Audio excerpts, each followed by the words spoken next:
Welcome to Sye Raa media. ఈ రోజు మనం బల్కంపేట ఎల్లమ్మ తల్లి ఆలయంలో అయితే ఉన్నామండి. అసలు ఆలయ విశిష్టత ఏంటి, అసలు ఇక్కడికి వచ్చే భక్తుల కోరికలు ఎలా నెరవేరుతున్నాయి, ఆలయంలో మన అమ్మవారు బావిలో అయితే వెలిసారనమాట. ఆ వెలిసినటువంటి అమ్మవారిని అయితే చూద్దాం ఈ వీడియోలో. అంటే మరిన్ని వీడియోస్ కోసం మన ఛానల్ని ఇప్పుడే లైక్ చేయండి, షేర్ చేయండి, సబ్స్క్రైబ్ చేసుకోండి. ఆలయం లోపలికి వెళ్ళిపోదాం, ఎట్లా ఉంటుందో చూద్దాం అనమాట. సో ఆలయం ఎంట్రన్స్ అయితే ఇది ఇలా ఉంటుందన్నమాట. సో ఇక్కడ అమ్మవారికి కట్టిన చీరలు అయితే ఉంటాయి కదా, అవైతే మనకి తక్కువ ప్రైస్లోనే తీసుకోవచ్చు.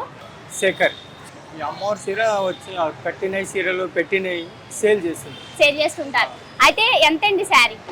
ఈ 200, 300, 400, 500, 1000, 2000, 3000, 4000, 5000 దాకా వస్తుంది. అయితే ఈ నార్మల్ ఈ శారీ ఎంతండి?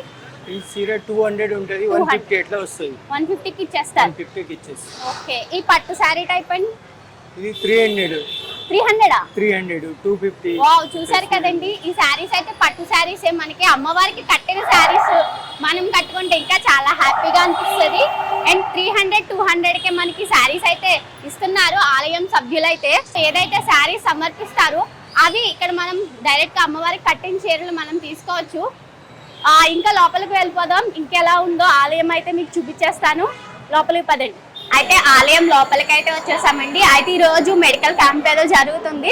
సో మెడికల్ క్యాంప్ గురించి తర్వాత తెలుసుకుందాం. ఇప్పుడు మనం ఆలయం లోపలికి వెళ్ళిపోదాం. అసలు ఎలా ఉంటుందో ఆలయం అనేది మీకు చూపించేస్తాను, రండి. అయితే ఎంట్రన్స్ లోనే మనకి ఇక్కడ ఆలయంలో ఉన్నటువంటి అమ్మవారి ఉత్సవ విగ్రహాన్ని అయితే ఇక్కడ పెట్టారండి. కళగా ఉంటారు అమ్మవారు, బల్కంపేట అమ్మవారు. అయితే ఇక్కడ కొంచెం లోపలికి వచ్చిన తర్వాత మనకి అమ్మవారి అద్దాల మండపం అయితే ఏర్పాటు చేశారండి. సో చూస్తున్నారు కదా అమ్మవారి అయితే ఎంత బాగున్నారో. అండ్ ఇంకొంచెం ముందుకు వెళ్దాం, ఇంకా ఎలా ఉన్నాయి ఏంటి అనేది, ఆలయంలో ఎలా ఉంది అనేది మీకు చూపించే ప్రయత్నం అయితే చేస్తాను. సో వీడియో అయితే పూర్తిగా చూడండి. పూర్తిగా చూస్తే అసలు ఆలయం ఏంటి అనే విషయం అయితే మీకు బాగా అర్థమవుతుంది. సో టైమింగ్స్ ఏంటి అనేది కూడా తెలుస్తుంది. సో నవరాత్రులు వస్తున్నాయి కాబట్టి ఎలాంటి పూజా విధానాలు ఉన్నాయి, ఎప్పటి నుంచి స్టార్టింగ్ అనేది కూడా తెలుస్తుంది.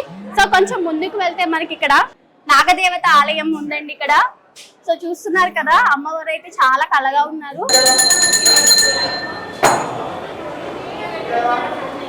అయితే ఇంకొంచెం ముందుకు వెళ్ళగానే ఇక్కడ పోచమ్మ తల్లి దేవాలయం అయితే ఉంది. అయితే ఇక్కడ చూస్తున్నారు కదా భక్తులు కూడా దర్శించుకుంటున్నారు. ప్రధాన ఆలయంలోకి అయితే మనం అయితే ఎంట్రీ అయిపోయామండి. అయితే ఇక్కడ చూసుకున్నట్లయితే చూస్తారు కదా అమ్మవారి విగ్రహాలు అయితే ఎంత చక్కగా, శిల్పులు అయితే ఎంత చక్కగా తీర్చిదిద్దారో చూస్తుంటేనే అర్థమైపోతుంది. చాలా బాగుందనమాట. ఇదే విధంగా ఆలయం చుట్టూతో కూడా మనకి అమ్మవారి విగ్రహాలు అనేవి చెక్కారండి, చాలా అందంగా ఉన్నాయి. అయితే ఆలయం అంతా కూడా ఎంత చక్కగా తయారు చేశారండి. చూడండి అమ్మవారి విగ్రహాలు అయితే చాలా బాగున్నాయి ఇక్కడ. అండ్ చిన్న చిన్న విగ్రహాలైనా కూడా మనకి ఎంత డీటెయిలింగ్ గా చెక్కారో చూడండి. అదే విధంగా భక్తులు ఎప్పుడు కూడా రద్దీగా ఉండే ప్రదేశం అండి. అమ్మవారు ఏళ్ల చరిత్ర పురాతనంగా ఇక్కడ వెలిసారు కాబట్టి ఎంతో మంది ఆలయాన్ని అమ్మవారిని దర్శించుకోవడానికి చాలా మంది భక్తులు వస్తూ ఉంటారు. అదే విధంగా ఇప్పుడు శరన్నవరాత్రులు కూడా స్టార్ట్ అవుతున్నాయి కాబట్టి అమ్మవారికి పూజ చేసే రోజులు ఎప్పుడు ఏంటి అనేది చైర్మన్ గారితో కూడా మాట్లాడి తెలుసుకున్నాం. ఈరోజు మనం బల్కంపేట ఎల్లమ్మ తల్లి ఆలయంలో ఉన్నాం. ఈ ఆలయానికి చైర్మన్ అయిన సాయిబాబా గారు మనతో పాటు ఉన్నారు. ఈయన ఫౌండర్ కూడా ఈ ఆలయానికి. ఆయనతో మాట్లాడదాం అసలు ఆలయ విశిష్టత గురించి. నమస్తే అండి. అయితే ఇప్పుడు బల్కంపేట ఎల్లమ్మ తల్లి ఆలయాన్ని ఎలా ఇంతమంది భక్తులు వస్తుంటారు, ఎట్లా మెయింటైన్ చేస్తుంటారు? ఆషాఢ మాసంలో చాలా పబ్లిక్ వస్తుందమ్మా. ఆషాఢ మాసం ఫస్ట్ మంగళవారం రోజు అమ్మవారి కళ్యాణం అవుతుంది. కళ్యాణంకి దగ్గర ఒక 5-6 లక్షల మంది దర్శనం చేసుకుంటారు. ఆషాఢ మాసం ఫస్ట్ మంగళవారం నుంచి లాస్ట్ ఆషాఢ మాసం దాకా ఫుల్ పబ్లిక్ ఉంటుంది. మళ్ళీ మనకి శ్రావణ మాసం కొంచెం తగ్గుతుంది. మళ్ళీ మనకి దసరా నవరాత్రులు వస్తాయి. ఇప్పుడు దసరా నవరాత్రి 9 రోజులు మనకి పొద్దుల 4ంటికి అభిషేకం స్టార్ట్ అవుతుంది. 7 నుంచి దర్శనాలు స్టార్ట్ అవుతాయి. పొద్దుల అలంకరణ ఉంటుంది, రోజు అలంకరణ చేస్తాం అమ్మవారికి. చాలా బాగుంటుందమ్మా. అయితే నైట్ ఎంత టైం వరకు ఆలయం ఓపెన్? మామూలుగా అయితే సండే, ట్యూస్డే, ఫ్రైడే రోజు మొత్తం టెంపుల్ పొద్దుల తీస్తే లైట్ బంద్ చేస్తాము. మిగతా 3 రోజులు మధ్యాహ్నం 1 o'clock బంద్ చేస్తాము, మళ్ళీ 3 o'clock తీస్తాము. 3 o'clock తీస్తారు. అయితే ఇప్పుడు శరన్నవరాత్రులు వస్తున్నాయి. అయితే ఆలయంలో ఏమేమి ప్లాన్ చేశారు, ఎట్లా ఉంటుంది ఒక్కొక్క రోజు అమ్మవారు ఎలా ఉంటారు? అమ్మవారికి ఒక్కొక్క రోజు ఒక్కొక్క అలంకరణ ఉంటుందమ్మా. ఒక రోజు నిమ్మకాయలతో చేస్తాము, ఒక రోజు లక్ష్మీదేవి పూజ రోజు డబ్బులతో చేస్తాము, కొత్త నోట్లు చేస్తాం, బ్యాంక్ నుంచి డబ్బులతో చేస్తాము. సుమారు 50 లక్షలు పెట్టి చేస్తాము. మళ్ళీ పసుపు కుంకుమ అలంకరణ ఉంటుంది, స్వీట్స్ ఉంటాయి, డ్రై ఫ్రూట్స్ ఉంటాయి, పండ్లతో ఉంటుంది, ఫ్లవర్స్తో, అట్లా 9 రోజులు 9 అలంకరణలు ఉంటాయమ్మా. ఓకే. అయితే ఇప్పుడు ఎంతమంది భక్తులు వస్తుంటారు మీకు తెలిసినంత వరకు రోజు అమ్మవారిని దర్శించుకోవడానికి? రోజు సుమారు 20,000 మంది దాకా రావచ్చు. 20,000 మంది. ఇది ఈ టైంలో చెప్తున్నాను నేను శ్రావణ మాసం. ఓకే. మన ఆషాఢ మాసం టైంలో అయితే 50,000 పైగానే వస్తుంది. ఓకే. ప్రసన్న భక్తులు కూడా బాగా వస్తుంది. ఓకే. క్యూ లైన్స్ కానీ ఏదైనా మేము దగ్గర చూసుకుంటాం, భక్తులకు ఏ ఇబ్బందులు లేకుండా చూసుకుంటాం. ఎప్పటి నుంచి స్టార్ట్ అయింది దసరా నవరాత్రి? ఈ మంత్ 22 నుంచి స్టార్ట్ అయింది. ఏళ్ల చరిత్ర ఉన్న అమ్మవారిని దర్శించుకోవడానికి మనం ఈ ద్వారం గుండా కిందకి వెళ్ళాలండి. ఏదైతే అమ్మవారు బావిలో వెలిసారో ఆ బావి నుంచి ఇంకా ఇప్పటికీ కూడా నీళ్ళు అనేది ఊరుతూనే ఉన్నాయి. అది మోటార్ పెట్టి ఆ నీళ్ళని కూడా ఎప్పటికప్పుడు క్లియర్ చేస్తూ ఉంటారు ఆలయ సిబ్బంది. ఈ ద్వారం గుండా కిందకి వెళ్తే మనం అమ్మవారిని అయితే దర్శించుకోవచ్చు. పదండి అమ్మవారిని దర్శించుకుందాం.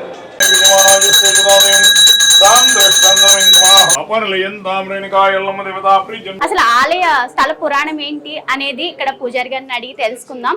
నమస్తే అండి. అసలు ఆలయం స్థల పురాణం ఏంటి, అమ్మవారు ఇక్కడ వెళ్ళవడానికి కారణం ఏంటి? ఇక్కడ సుమారు 700 సంవత్సరాల చరిత్ర అమ్మ. ఇక్కడ అమ్మవారికి ఇక్కడ పూర్వం ఇదంతా బావి ఉండేది. ఇదంతా చుట్టూ పొలాలు ఉండే, పొలాల మధ్యలో బావి ఉండేది. బావి తోతుంటే అమ్మవారు కనబడింది అనమాట.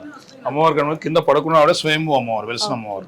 అక్కడ అమ్మవారి శిరస్సు దగ్గర నుంచి ఎప్పుడు జలం వస్తూ ఉంటుంది, జలం ఊరుతూనే ఉంటుంది. మోటార్ వేసి పైకి లాగేస్తుంటారు అనమాట. పైకి ఇదంతా రాకుండా అక్కడ నుంచి పంపింగ్ చేస్తుంటారు. ఇక్కడ అమ్మవారు స్వయంభూ అమ్మవారు రోజు ఉదయం పొద్దున 5 గంటలకు అభిషేకం చేసి అలంకారం చేసి భక్తులకు దర్శనం ఇస్తుంది. అయితే ఇప్పుడు నవరాత్రులు రాబోతున్నాయి కదండి, ఎలా ఉంటుంది గుడిలో మన పూజలు? ప్రతి రోజు ఒక అలంకారం ఉంటుందమ్మా. 22వ తారీఖు నుంచి 3వ తారీఖు వరకు. ఈసారి 11 రోజులు వచ్చాయి అలంకారాలు. అయితే 22వ తారీఖు నుంచి 3వ తారీఖు దసరా వస్తుంది. దసరాతోనే ముగింపు అవుతాయి. ఓకే. అయితే రోజు ఎంతమంది భక్తులు వస్తూ ఉంటారు ఇక్కడికి? రోజు భారీ ఎత్తున వస్తారు భక్తులు. ఇక్కడ అమ్మవారికి ఒక రోజు అమ్మవారికి సరస్వతి రోజు పుస్తకాల అలంకారం, మళ్ళీ ఒక్కో రోజు ఒక అలంకారం. ఫస్ట్ రోజు దీపాల అలంకారం, నెక్స్ట్ రోజు పండ్లతో అలంకారం, ధనలక్ష్మి అలంకారం రోజు అమ్మవారికి మొత్తం డబ్బులతో అలంకారం చేస్తాం. ఇక్కడ ఒకరోజు పండ్లతో అలంకారం, ఇట్లా అన్ని అలంకారాలు. మీరు ఎంత కాలం నుంచి ఇక్కడ చేస్తున్నారు? నేను 30 years నుంచి. 30 years నుంచి ఉన్నారు. అయితే మీకు ఎక్స్పీరియన్స్ ఎలా ఉంది? అమ్మవారితో మీ అనుబంధం ఎలా ఉంది? బాగుందమ్మా. అమ్మవారు నమ్ముకుంటే ఎట్లాంటి కోరికలున్నా అన్ని తీరుస్తుంది. అయితే ఆలయంలో ప్రసాదాలు అయితే ఇక్కడ ప్యాక్ చేస్తున్నారండి. సో వారితో మాట్లాడదాం. నమస్తే అండి. మీ పేరు? రాజు అమ్మ. ఎంతకాలం నుంచి ఈ ఆలయంలో పనిచేస్తారు? చిన్నప్పటి నుంచి. వచ్చినప్పటి నుంచి. అయితే రోజుకి ఎన్ని లడ్డూలు? డైలీ 35 కిలోలు కొడతామమ్మా. డైలీ 35 కిలోలు? డైలీ 35 కిలోలు. అదే నవరాత్రులు ఆ టైంలో అయితే 70 కిలోలు 80 కిలోలు క్వింటల్ కూడా వెళ్తూ ఉంటాయి. పులిహార ఎంతవరకు వెళ్తాయి? పులిహోర డైలీ కింటల్ 2 క్వింటల్ వెళ్తూ ఉంది. ఓకే. అయితే ఇప్పుడు వస్తున్నారు కదా, సో లడ్డు అదే టేస్ట్ మెయింటైన్ చేస్తున్నారు.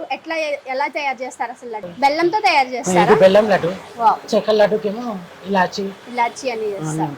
అయితే ఎంత అండి ప్రైస్? 25 రూపాయలు. బల్కంపేట ఎల్లమ్మ తల్లి టెంపుల్లో అయితే మనకి మెడికల్ క్యాంప్ అయితే ఏర్పాటు చేశారు. విన్ విజన్ వాళ్ళ హాస్పిటల్ వారైతే ఈ మెడికల్ క్యాంప్ ఏర్పాటు చేయడం జరిగింది. అయితే ఈ మెడికల్ క్యాంప్ లో ఏం టెస్ట్ చేస్తున్నారు, ఎట్లా ఉంది, డీటెయిల్స్ అయితే అడిగి తెలుసుకుందాం. నమస్తే అండి. మీ పేరు? Good morning everyone. అయితే ఇప్పుడు మెడికల్ క్యాంప్ ఏర్పాటు చేశారు కదండి, అసలు ఏంటి మోటివ్ ఏంటి? కోవిడ్ నుంచి జనరల్ గా ఇష్యూస్ చాలా వస్తున్నాయి కనుక దానివల్ల ఫ్రీ ఐ టెస్టింగ్ అనేది టెంపుల్లో కండక్ట్ చేశాము. సో దాంతోపాటు బేసిక్ టెస్ట్ చేస్తున్నాం, comparative checkup and manual checkup. దాంతోపాటు ప్రివిలేజ్ కార్డు కూడా డిస్ట్రిబ్యూషన్ చేశాను. ఎంటైర్ ఫ్యామిలీకి ఒకటి కార్డు కూడా డిస్ట్రిబ్యూషన్ చేస్తున్నాం వాళ్ళ ఫ్యామిలీ మెంబర్స్కి. అయితే స్పెక్స్ అనేవి దూరం చేసుకోవచ్చు అంటారా? ఉన్న పవర్ని బట్టి ఒకసారి హాస్పిటల్కి విజిట్ అయ్యి కంప్లీట్ అయ్యేటప్పుడు డాక్టర్ కూడా చూస్తారు, హాస్పిటల్ విజిట్ కావచ్చు. దాన్ని కూడా మేము ఫ్రీ ఆఫ్ కాస్ట్లో చూస్తున్నాం. Free of cost. అయితే మనం సర్జరీ చేస్తారండి మీరు?